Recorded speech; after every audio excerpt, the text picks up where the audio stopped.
ఈరోజు మీడియాతో మాట్లాడుతూ వైఎస్ జగన్మోహన్ రెడ్డి గారు, చంద్రబాబు నాయుడు గారి ప్రభుత్వ హయాంలో పోలీసులు ఏ విధంగా పనిచేస్తున్నారు, దాడులు ఏ విధంగా జరుగుతూ ఉన్నాయి, ఎంత దారుణంగా వ్యవస్థ పనిచేస్తుంది అని వివరించే క్రమంలో లేటెస్ట్‌గా జరిగిన అమరావతిలో వైసీపీ నేతల మీద దాడులను కూడా ప్రస్తావించారు.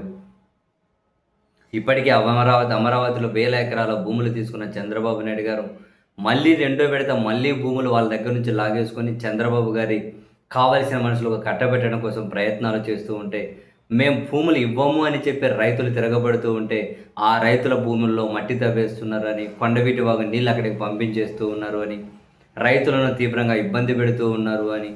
సో ఆ రైతులకు సంఘీభావంగా మా వాళ్ళు వెళ్తే, అది కూడా రైతుల కోరిక మేరకు అమరావతికి వెళ్తే, మా పార్టీ మాజీ మంత్రులు, ఎమ్మెల్యేలు, ఎమ్మెల్సీల మీద దారుణంగా దాడులు చేశారు అని ఆ ఫోటోలు కూడా చూపించారు.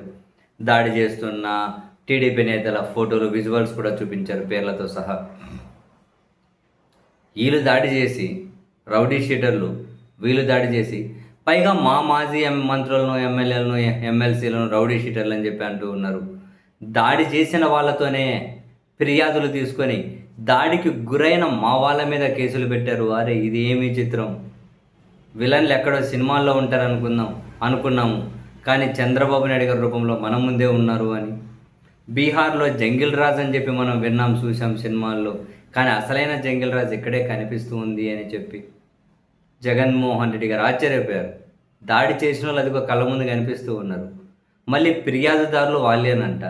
దాడికి గురైన వైసీపీ మీద రౌడీ షీట్ ముద్రట, వాళ్ళ మీద ఎస్సీ ఎస్టీ అట్రాసిటీ కేసులంట. చంద్రబాబు గారిని ఎవరు ప్రశ్నించినా కూడా రౌడీ షీటేనా? ఒకవేళ ఎన్టీఆర్ బతికి ఉండి ఆయన ప్రశ్నించినా కూడా ఆయన మీద కూడా రౌడీ షీటర్ అని ముద్ర వేసేవాళ్ళు. ఎందుకు బతికున్నప్పుడు ఎన్ని ముద్రలు వేశారు? ఇప్పటికీ ఉన్నాయి కదా వాళ్ళు వేసిన కార్టూన్లు, వాళ్ళ పత్రికలు వేసిన కార్టూన్లు. ఇప్పుడు బ్రతికుండి ప్రశ్నించినా ఎన్టీఆర్ను కూడా రౌడీ షీటర్ అనేవాళ్ళు అని.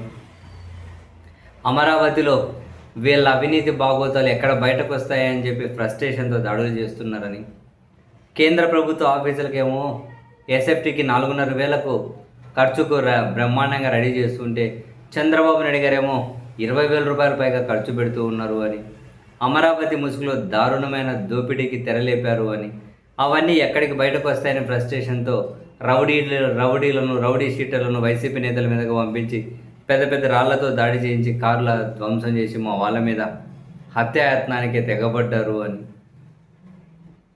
ఆ విజువల్స్ కూడా చూపించుకుంటూ జగన్మోహన్ రెడ్డి గారు అసలు ఇంత దారుణమైనటువంటి పోలీసులు వ్యవస్థ భారతదేశంలో ఎక్కడ ఉండరు, ఆంధ్రప్రదేశ్ అయితే చరిత్రలో చూసి ఉండదు అని చెప్పి ఎవరైనా ఆశ్చర్యపోతారు. దాడి చేసిన వాళ్ళతోనే కేసులు పెట్టించుకొని దాడికి గురైన వాళ్ళ మీద కేసులట. అసలు అద్భుతం లేండి.